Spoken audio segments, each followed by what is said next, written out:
Dr. Shamita Malnar, a multi-talented personality, composer, singer, anchor, performer, dancer, and a dentist. Kannada film ಇಂಡಸ್ಟ್ರಿಗೆ ಕಾಲಿಟ್ಟ ಮಲೆನಾಡ ಕೋಗಿಲೆ, ಅಪ್ಪಟ ಕನ್ನಡತಿ, ಕನ್ನಡ ಪ್ರೇಮಿ ಶಮಿತಾ, ಹಿಂದೂಸ್ತಾನಿ ಮ್ಯೂಸಿಕಲ್ ಮಾಯಸ್ಟ್ರೋ ಪಂಡಿತ್ ಶೇಷಾದ್ರಿ ಗವಾಯಿಗಳ ಪ್ರೀತಿಯ ಶಿಷ್ಯೆ. 6,500ಕ್ಕೂ ಹೆಚ್ಚು ಆಲ್ಬಂಗಳಲ್ಲಿ 12 ಭಾಷೆಯ 8,000 ನಾನ್ ಫಿಲ್ಮಿ ಹಾಡುಗಳು.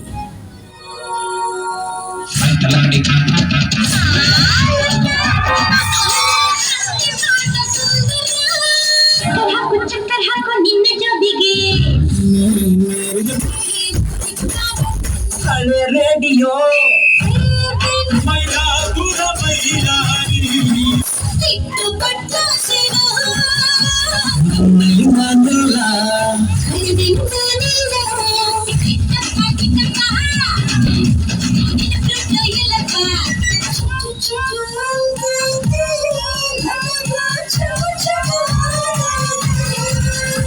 ದಾದಾ ಸಾಹೇಬ್ ಫಾಲ್ಕೆ ಪ್ರಶಸ್ತಿ ವಿಜೇತ ಡಾಕ್ಟರ್ ರಾಜ್ಕುಮಾರ್ ಜೊತೆಯಲ್ಲಿ ಹಾಡಿದ ಶಮಿತಾ 1,000ಕ್ಕೂ ಹೆಚ್ಚು ಸಿನಿಮಾಗಳಲ್ಲಿ ಹಾಡಿ